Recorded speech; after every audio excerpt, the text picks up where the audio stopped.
J'ai reçu un jour un appel téléphonique d'une éditrice dont je n'ai pas reconnu le nom tout de suite, que j'ai pris pour quelqu'un d'autre, et qui m'a demandé si je voulais traduire un roman de Jouavsky. Alors, je connaissais Jouavsky par le cinéma, j'avais entendu parler de ses écrits que je ne connaissais pas. Je lui ai dit, je voudrais d'abord les lire pour savoir s'il y a suffisamment d'affinité pour que je travaille dessus, parce que si on traduit un livre, ça veut dire qu'on vit avec l'auteur pendant des mois. Donc j'ai lu le livre, je lui ai donné mon accord avec plaisir. Elle m'a prévenu que c'était un auteur difficile, exigeant, parfois sujet à des sautes d'humeur vis-à-vis de ceux de ses traducteurs qui lui paraissaient en dessous de la tâche. Muni de ces mises en garde, j'ai téléphoné à Varsovie et j'ai demandé à Andrzej de me recevoir pour répondre à des questions que j'avais pour la traduction. Alors je suis arrivé à Varsovie et j'ai passé l'après-midi avec lui, avec mes questions, après un certain nombre d'heures, je l'ai remercié en lui disant que je ne m'inquiétais jamais lorsque je ne comprenais pas ou lorsque j'avais des doutes, parce que je savais que je trouverais toujours quelqu'un pour m'éclairer. Et si en plus j'ai la chance de tomber sur l'auteur, alors mon bonheur est parfait. Et je lui ai dit, la seule chose qui m'inquiéterait, c'est si je crois avoir compris, et qu'en fait, j'ai fait un contresens. Oh, dit-il, oui, on va se tutoyer, bien sûr. Bon, tu as ta traduction? Je dis oui. Bon, moi j'ai le texte, alors tu lis. Et je lis quoi? Ben, tu lis, page 1, là, tu commences la première phrase. Ah bon, voilà. Alors du coup, ça me restait 4 jours à lire les 400 pages. Par chance, il n'y avait pratiquement pas de contresens, ou en tout cas de nature à modifier le livre. Mais surtout, j'ai pu voir comment, il concevait son écriture et comment il concevait la traduction de son œuvre. Voilà, c'est ça le début. Et on recommençait l'exercice ensuite à plusieurs reprises. Est-ce que vous pouvez nous présenter l'œuvre littéraire d'Andrzej Żuławski? L'œuvre littéraire d'Andrzej, il convient d'abord de rappeler s'il est connu en France principalement comme cinéaste, c'est parce que 5 seulement de ses ouvrages, sur les 17 qu'il a écrits, il a publié 17 livres, ont été traduits. Et il se plaît parfois à dire qu'il a écrit plus de romans qu'il n'a réalisé de films, puisque les films sont au nombre, je crois, de 15 pour le moment, car je crois qu'il y a des projets en cours. Des 5 livres publiés, il y a notamment la forêt forteresse, que vous admirez, je crois, et à juste titre, qui est un grand monument, un ouvrage majeur pour la littérature du XXe siècle. Il y a les 2 que j'ai traduits, La comme un rien et L'infidélité. Et puis il y avait eu auparavant, il y a un certain nombre d'années, Il était un verger et Les choses de la chair, ouvrages qui sont maintenant, comme La forêt forteresse, épuisés. Alors en ce qui concerne Żuławski écrivain, je voudrais vous citer un commentaire d'une personne qui travaille dans le domaine du livre en Pologne et qui m'a dit « Żuławski, mais c'est pas un écrivain, et pourtant, il écrit de bons livres. » Et alors, ça veut dire que il ne suffit pas d'écrire des livres, semble-t-il, pour être écrivain dans l'esprit de ça, il faut faire partie d'un certain milieu homologué, avec des règles, avec des pratiques, avec des coutumes, un milieu qui se connaît, s'autoprotège, s'entretient lui-même, et quand on sort de ce cadre, on n'est plus, on est un être bizarre venu d'une autre planète. Or, justement, les grands écrivains sont ceux en général, qui, au début, par leur originalité ou leur absence de convention, n'entrent pas dans les moules tout près de la critique. Je pense en particulier qu'un livre comme La forêt forteresse, qui est un des monuments littéraires de polonais et qui mérite d'entrer dans la littérature mondiale, a produit aussi cet effet. Il a été bien reçu en France, il y a eu quelques très bons papiers au moment où il est sorti, et puis après un premier tirage de quelques milliers d'exemplaires, il est devenu introuvable. Je pense qu'il va être réédité, puisqu'il y a à l'heure actuelle quand même des éditeurs intéressés à poursuivre la publication de ses œuvres. Alors, est-ce qu'il y a un style Zulawski et comment est-ce que vous le définiriez? Il y a peut-être plusieurs styles Zulawski, ou en tout cas dans l'unité de l'œuvre de cet auteur qui n'a qu'une plume, une multiplicité de formes d'expression. Alors, déjà, son goût pour la multiplicité de l'expression vient du fait qu'il est aussi à l'aise comme metteur en scène de cinéma que comme auteur de romans, que comme chroniqueur pour des périodiques, et ceci d'une manière régulière depuis un grand nombre d'années. Alors, en ce qui concerne ces romans, que j'ai là, j'ai à peu près tout, je crois, je n'ai pas les 17, mais presque, il y a plusieurs types d'ouvrages, La forêt forteresse, L'œil du tigre, qui font partie, d'une certaine époque, de romans massifs, foisonnants, de multiplicité de personnages, exprimant d'une manière baroque et touffue une réalité complexe devant laquelle, en général, on se contente d'appliquer un certain nombre de clichés tout faits qui rassurent à la fois et donnent le sentiment d'avoir compris. Vous avez des textes de romans de nature plus classique, c'est-à-dire d'abord dans le format, 250-300 pages. Vous avez des romans qui sont composés de plusieurs parties qui, en apparence, ont l'air étrangères les unes aux autres, et on s'aperçoit à la fin de la lecture, et surtout si on a pris plusieurs ouvrages, qu'il y a en fait des réponses de livre à livre, des thèmes comme ça qui reviennent, et une construction qui, à mon sens, n'appartient qu'à lui. Alors, cette construction, je la trouve aussi dans son écriture, dans le détail de l'écriture. Je vous ai dit qu'il était, entre autres, chroniqueur régulier dans une revue de Varsovie, et j'ai eu à traduire certaines de ses chroniques. Bon, on sortira en volume prochainement. Et je me suis aperçu qu'il y a une sorte de construction littéraire en spirale. C'est-à-dire qu'on part d'un thème, de personnages, on monte comme ça, on revient sur soi, mais à un étage supérieur, et on fait le tour, mais on se retrouve plus haut. Et sans vouloir faire de la philosophie explicite sur quelque chose qui doit correspondre à un mouvement intime et non pas à un calcul, je dirais que ça me fait penser à son dernier roman qui s'appelle La Vertu, qui est le premier roman polonais, en tout cas taoïste, c'est-à-dire par référence même à la doctrine taoïste, et où il y a un mouvement de retour circulaire, et où le temps et l'espace se marient pour produire un spectacle qui nous fait comprendre qu'on revient toujours à la même chose, mais que ça n'est jamais la même chose. À plusieurs reprises, Andrzej Zulawski a adapté Dostoïevski au cinéma. Son œuvre littéraire a-t-elle des points communs avec celle de l'écrivain russe?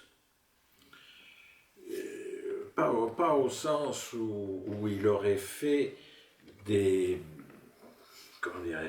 des transpositions au XXe siècle de romans écrits au XIXe, car dans le cas de l'écriture, il s'agit de la même technique artistique, alors que la transposition au cinéma obéit à de toute autre règle. On peut y trouver, on peut trouver des analogies dans des interrogations qui peuvent friser le mystique, dans des interrogations sur la violence, dans un roman comme La forêt forteresse est peuplé de possédés, comme les possédés de Dostoïevski, mais ce n'est pas un ouvrage inspiré de Dostoïevski.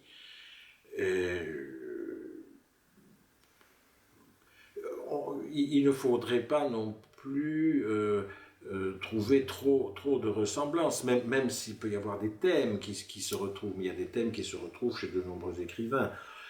Quand même, beaucoup de choses le séparent.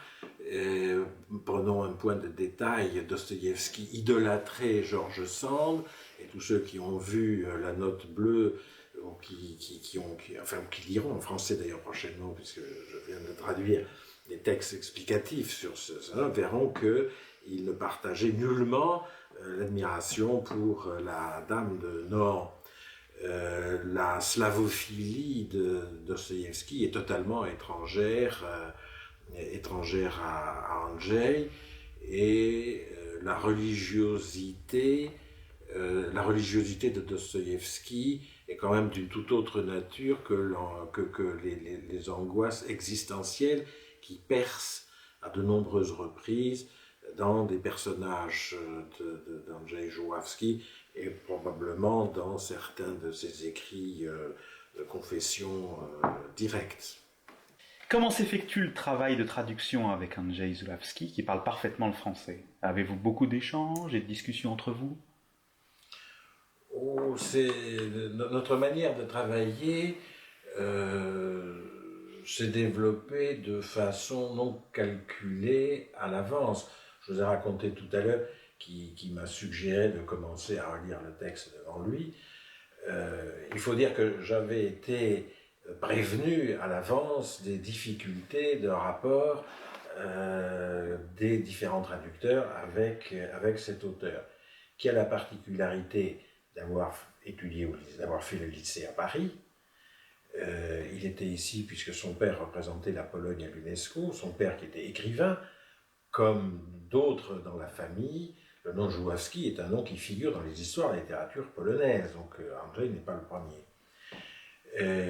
Qui a étudié à la Sorbonne, qui a étudié la philosophie, qui a étudié le cinéma, qui a vécu de longues années en France, comme tout le monde le sait, et qui donc est sensible aux moindres nuances du texte tel qu'il le lit. C'est un très grand lecteur, c'est un très grand érudit, et c'est un bon lecteur, extrêmement attentif, réactif, et il se trouve qu'il a conscience de ne pas maîtriser l'écriture littéraire en français. C'est-à-dire que lorsqu'il parle, on n'a vraiment pas l'impression que c'est un étranger, mais lorsqu'il écrit, comme il n'écrit pas dans une langue passe-partout, il ne maîtrise pas les ressorts de la langue française. Donc c'est pour ça qu'il demande à ce que ses livres soient traduits. Si le traducteur, par négligence ou manque d'affinité, ne fait pas mieux que lui aurait fait tout seul, ou avec son frère Mathieu, avec qui il avait traduit La forêt forteresse, évidemment ça le met en pétard. Et bon, alors je suis allé avec timidité, et comme j'ai la chance de pouvoir prendre mon temps pour traduire, que je ne suis revenu à cette activité que sur le tard, donc avec une certaine timidité, j'ai plutôt le sentiment que j'avais des choses à apprendre du travail avec lui, qu'à lui expliquer moi comment on emploie le plus que parfait du subjonctif. Et les choses se sont très bien passées à l'usage. Et je dois dire que j'ai beaucoup appris. je crois que la confiance qui est née vient du fait que je n'ai jamais eu l'ambition, entre guillemets, de le corriger. C'est-à-dire, pendant très longtemps, la traduction se faisait en améliorant, pour élever à la dignité de la littérature française, les auteurs étrangers. C'est-à-dire en leur enlevant tout ce qu'ils avaient d'original, et si on les traduit, si on leur fait cet honneur, c'est pour les monter à notre niveau. Alors je ne sais pas si vous connaissez l'exemple de la traduction de Hamlet, la première faite par Voltaire, To be or not to be se traduit avec 2 alexandrins, ce qui est parfaitement ridicule. Et si Voltaire traduit, c'est que c'est du bon théâtre, si c'est du bon théâtre, c'est un alexandrin. Voilà, un pauvre Shakespeare. Donc je n'ai jamais eu l'idée de corriger quoi que ce soit. C'est ou je traduis ou je ne traduis pas. Si je traduis, je suis au service du texte et j'essaie de vivre la façon dont l'auteur aurait écrit s'il avait écrit en français. C'est-à-dire d'essayer de vivre sur le même rythme. Bon. Et c'est une démarche qui nous a convenu à tous les deux, et je dois dire que quand je traduis d'autres auteurs, je traduis différemment après avoir travaillé avec Andrzej que je ne le faisais avant de le connaître, car sa façon de pointer en disant « et là,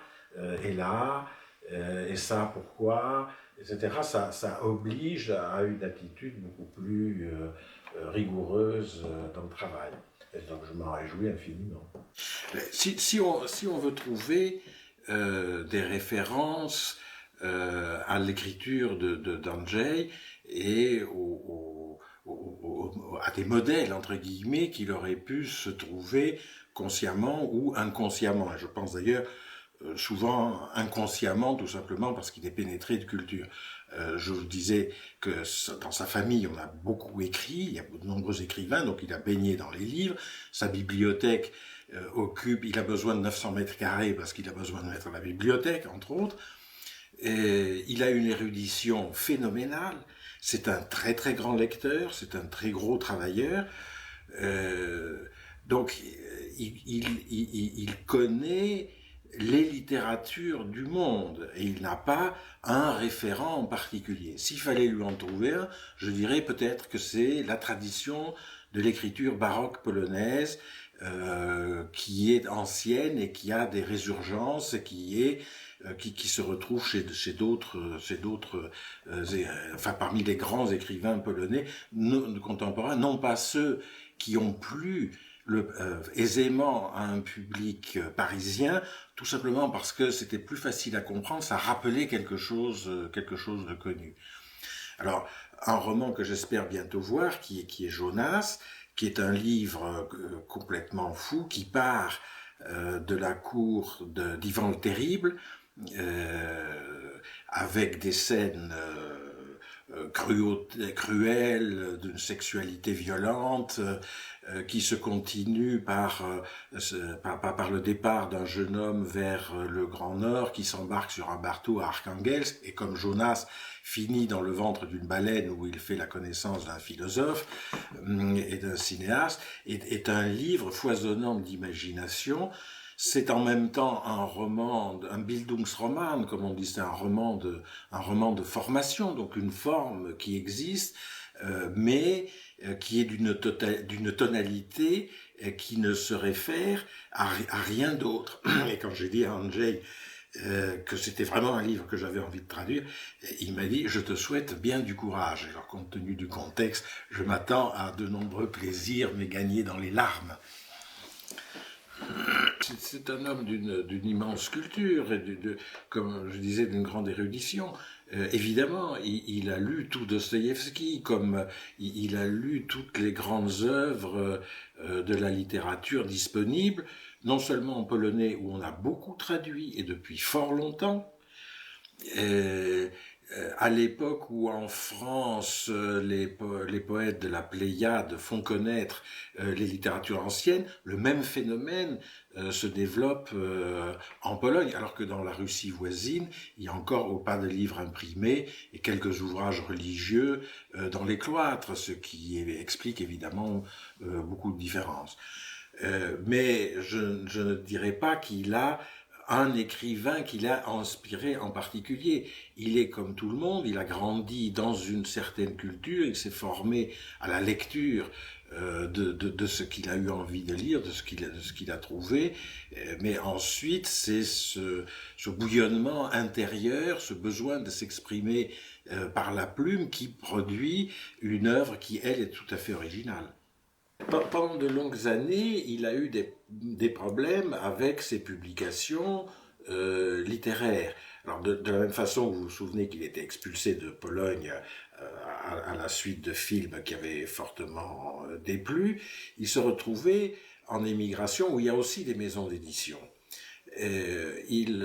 Mais son écriture ne correspondait pas à un certain nombre de critères d'action ou d'attitude vis-à-vis de la Pologne, et probablement à des mésententes sur des questions de fond. Donc pas publiable en Pologne pendant les années où il était très mal vu, et pas véritablement d'intérêt de l'émigration ici. Et en Pologne, à partir du moment où on a déplu au régime, ça signifie que dans un système étatique strict, l'écrivain qui n'a plus le droit de publier, ne peut plus vivre sa plume, il lui reste plus qu'à devenir un plombier polonais comme chacun sait.